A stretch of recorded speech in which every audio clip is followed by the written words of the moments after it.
So what's up, you guys? How you guys doing? Another episode of Bring the Ruckus podcast, a podcast when we talk about music and we talk about sports. Right now, I want to set the mood right. I've been feeling good. It's a nice little weekend.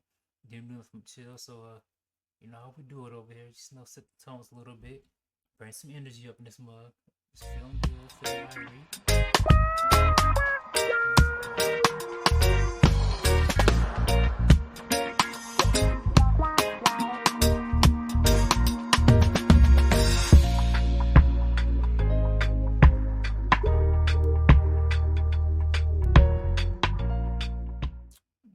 Yeah, just had to set it off a little bit.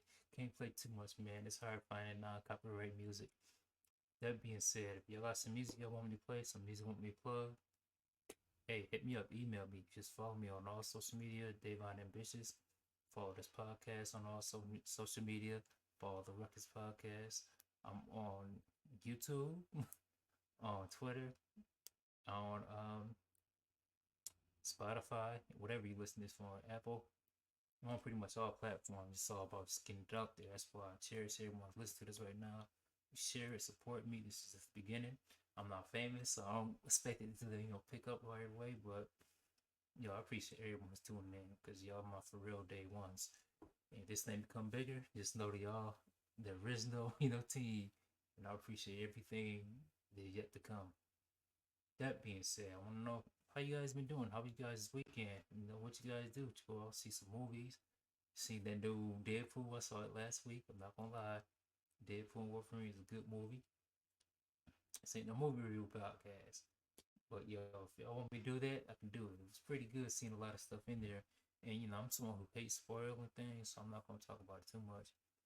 But I do think it was a good movie for people who've been invested in these movies for a long time. When I say these movies, I'm talking about all superhero movies. If y'all watch it, y'all know what I'm talking about. Avoiding all spoilers. It was a good movie for us nerds, superhero stuff. If y'all don't know, man, I love comic book stuff. I've been on this stuff since I was a kid. But I didn't see no music drop lately. I thought Kanye West dropped, but I've been seeing two different things about it. And honestly, on my weekend, I was chilling so much I didn't even care about it. I just looked and seen if it dropped, and if it didn't, I was like, oh, all right. It was like I seen it trending one time, then it wasn't trending, so I don't know if Kanye dropped or not. So it is what it is. It's not really what I'm gonna talk about in this podcast. So if you don't know about the headline, I'm gonna talk about a little NBA. And right now, for like the first 30 episodes, that's all I want to do is really talk about NBA, NBA, NBA. That's the off season, and a lot of people think the off season the boring time, but I feel like the off season is one of the most exciting times, just because it's anticipation. You never know what's going to happen. Everyone is at 0-0 right now. Everyone's off the high off the playoffs, and everyone's team is looking different. Everyone's like, "Oh, my team's coming in different. Oh, it's our year this time." I see it all the time, my team. But yeah, we've been trashed for so long. But this is the time where everyone's happy about their team. So to me, it's a good thing. You never know what's gonna go around. Wolves can drop a bomb right now. LeBron James been traded back to Cleveland. You never know, something crazy will happen. That's why we're constantly checking our phones around this time, or just constantly, waiting for something, anticipating on some news to happen, especially since it's still some kind of good free agents out there. Isaac Okoro is still out there. I seen Titus Jones got picked up by the Suns. That happened a couple of weeks ago, I think about last week or so. Time moved by so quick, you never know what things happening. But, you know, it's off season, what can we say? But, yeah, explain it. Talk about what you guys came here for. Talk about these Boston Celtics. And maybe getting these Denver Nuggets too as well. So I just want to start off by saying I was a big Boston Celtics hater. I hated on them for years. I always called them and Denver Nuggets pretenders, pretenders, pretenders. Because they never got it done.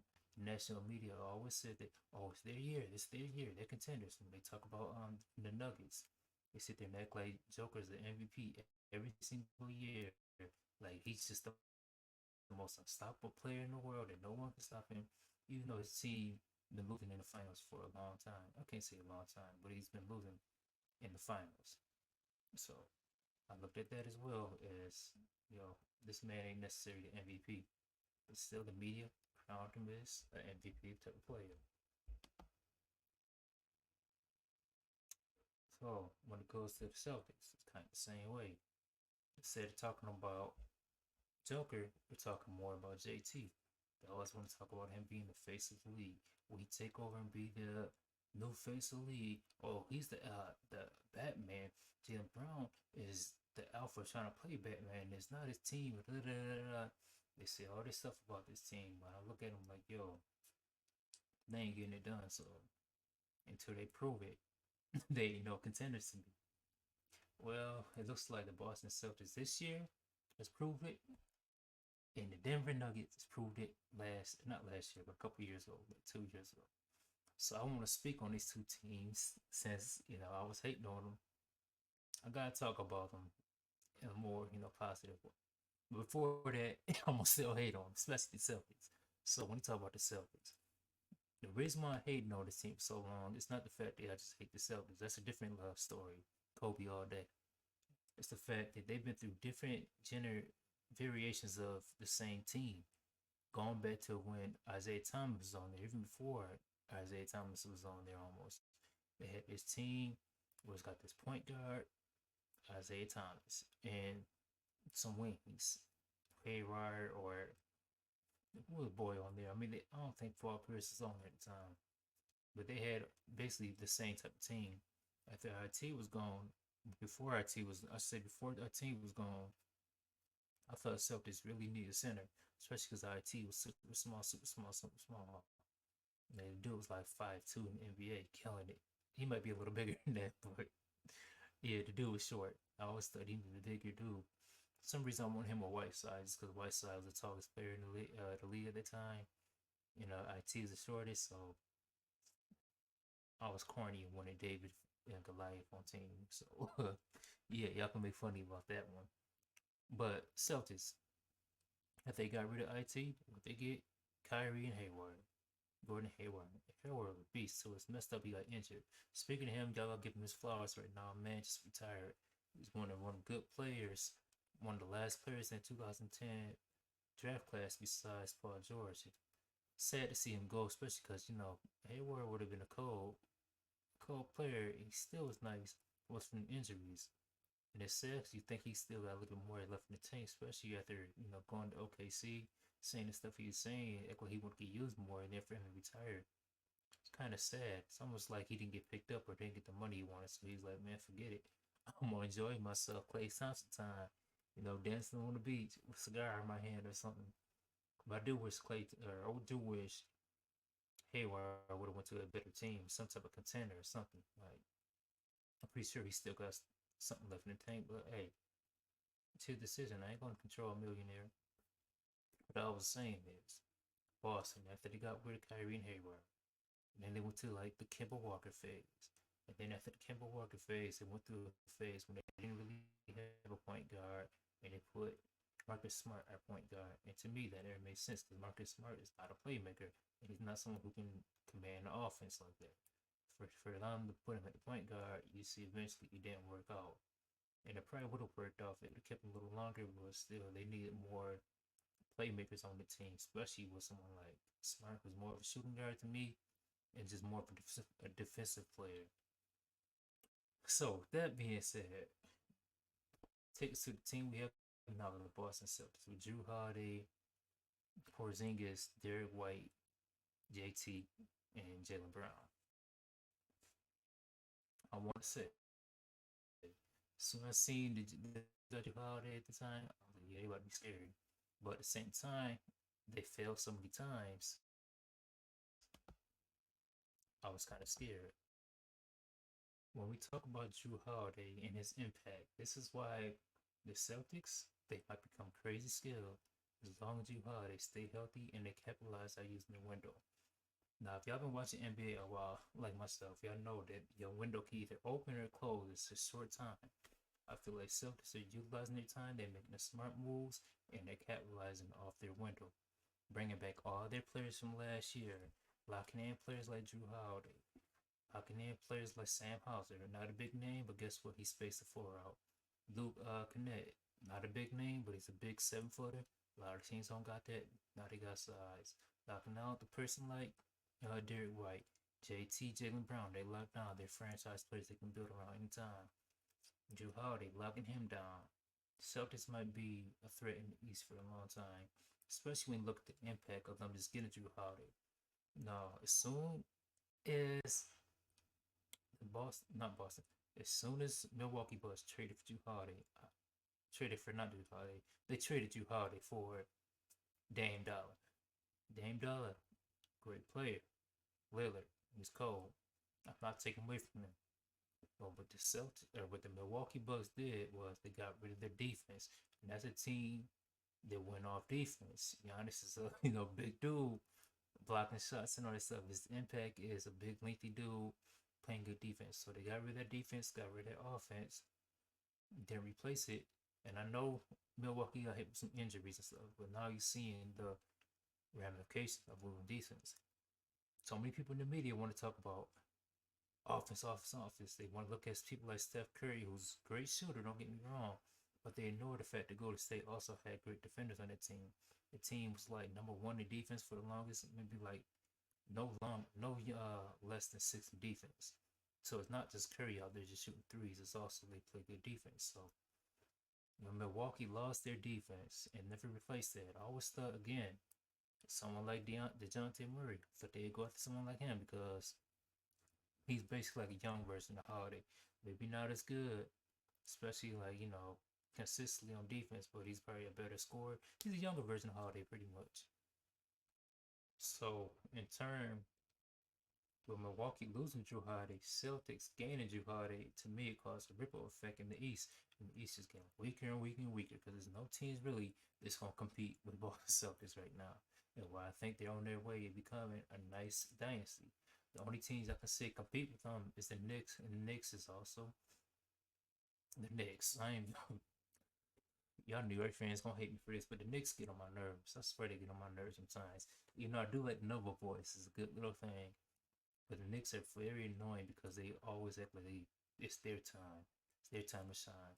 And I believe a lot of that got to do with Stephen A. Smith. But yeah, it's just mad annoying how the Knicks always trying to look their time to shine just for them to lose in the second round of playoff. Maybe the first round of playoff.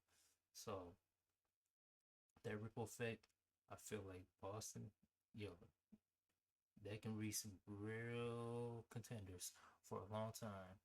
And even when we look at the 76ers, I don't think they're going to do much either. I mean, they got Paul George, Maxey, like Maxey is my dude. But they got to go as far as Embiid going to take them. And Embiid stay hurt all the time, even though I like Embiid too. So they a wild card until they prove it. They're the new pretenders. Everyone's saying it's this year. This year is the best team around them. But hey, until they prove it, until they take down the old pretenders, now contender Celtics, then there's nothing to say about the Sixers. But now it's all green right now. It's Celtics time. I mean, I hate to be like that because I say I was a hater and it feel weird saying it, but I'm gonna keep it real and try to keep it non-biased. It's time for the Celtics to really take advantage of their window, capitalize it. I think maybe they have to get rid of somebody like KP. They gotta keep their window open by doing that because KP is dope.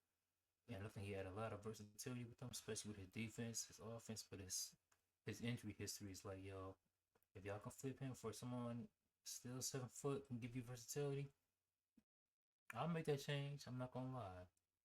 Like as dope he is, and I know he add a lot to him because he's gonna be basically unguardable in that team, being like the fifth option, maybe fourth option. Yeah, basically unguardable. And all he can put more effort on defense. It's gonna be hard to stop a healthy KP. But the thing is, that man do not stay healthy, and I like him too because I mean, he's the closest thing we probably got to Dirk. Unfortunately, I'm just saying it because he's a big tall dude who shoot threes. Laurie Markin, he can say that, but yo, he can't give you no buckets like KP. But that being said, Celtics becoming a new dynasty. It's time for JT to finally take over the face and be the face of the league. Personally, I don't think he will. He's not that marketability. And also me, this could just be me being my more hating on the Celtics, but I feel like JT he's the Drake of the NBA. The man does a lot of corny stuff for no reason. Like y'all see the finals when the man won the championship. It seemed like he just wanted to conjure up some type of viral moment for he can be cool, and people would look at, oh, Jason Tatum, look at him, and y'all know what I'm talking about when he's in there said, "We did it!" Yeah, that was mad corny, and everyone know when they saw that. And I seen the comments. I remember, Twitter saying it. Everyone saying like, "Look at this fool trying to be like KG," and then later on, the way he was holding the trophy and stuff, everybody's like, "Look at this fool trying to be like Kobe." I feel like he just, hey, he's a Drake NBA, and he tried to emulate everyone's style, rather just being himself. And I don't know if he's just be hating or is it just for real, like his personality or what, but JT definitely be doing that stuff a lot. And if I'm tripping, then why that man coming there, knowing Kobe just passed away not too long ago, come there wearing purple on, and you in a Celtics jersey? Like, come on, man, that don't even seem right. Wearing Kobe's jackets and stuff, and you in a Celtics jersey? Like, come on. And Kobe's my dude, don't get me wrong, RIP to the mama. But there's certain things you just don't do, especially you a basketball fan. You know how that bad rivalry is.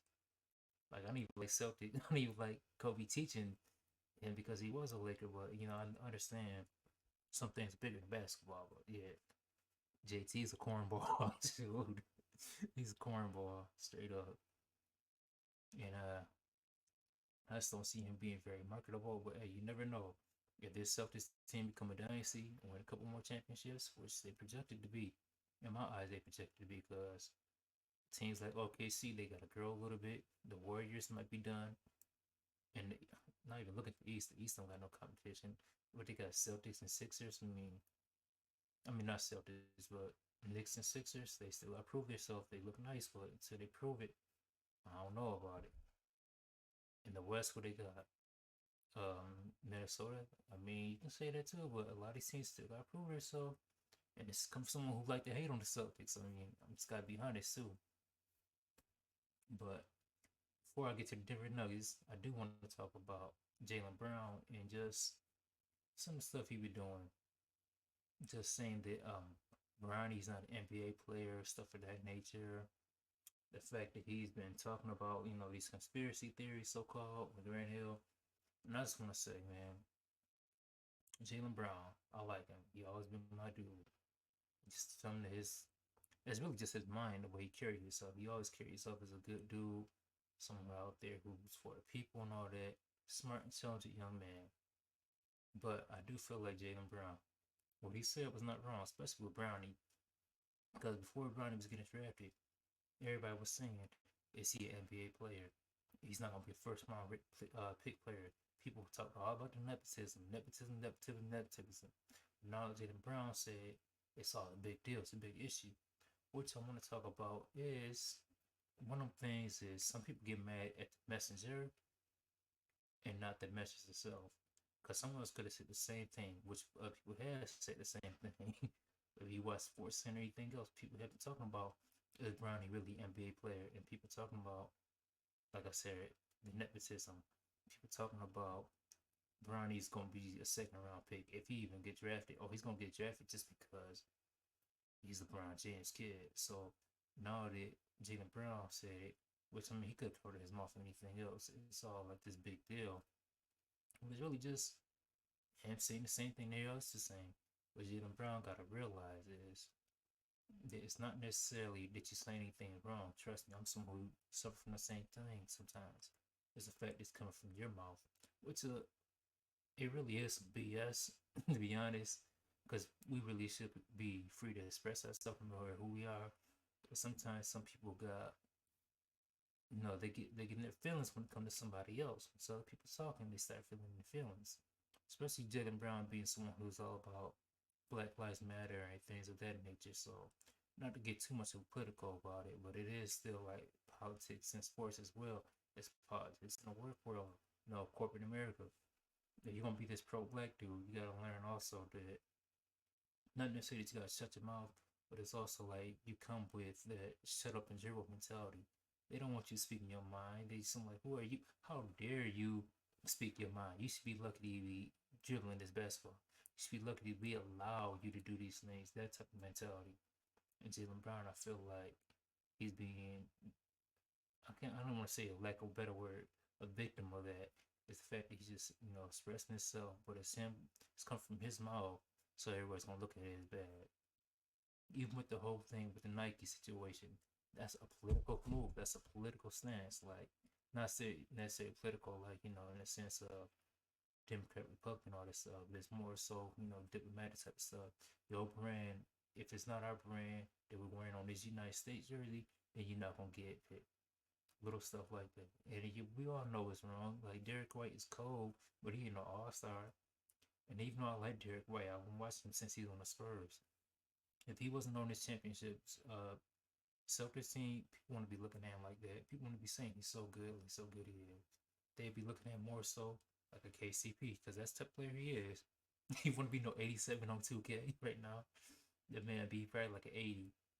Him being on this good team is the reason why he's on Team USA. If he's on the team like, I hate seeing this, if he's on the Pistons or the Hornets, even the Magic or so, people want to be looking at him the same way. If he was still on that Spurs team, people want to be looking at Derek White the same time, the same way. And this is no shade to him, but just more so speaking about, the policies of that Nike ordeal and what Jaylen Brown was talking about. Which, like Jaylen Brown, he's a cool player. I'm not gonna tell him to be quiet because I never tell someone to slam their mouth, especially when they like want some more positive stuff. But I'll do what he like. As smart as he should know the politics of these things. But he also could be playing the game because he's smart enough to know. I know what y'all doing. I'm not gonna shut up and I'm still gonna get my money. Me, that man is smart, got the brains, got the muscle and everything. So man, he's gonna be all right.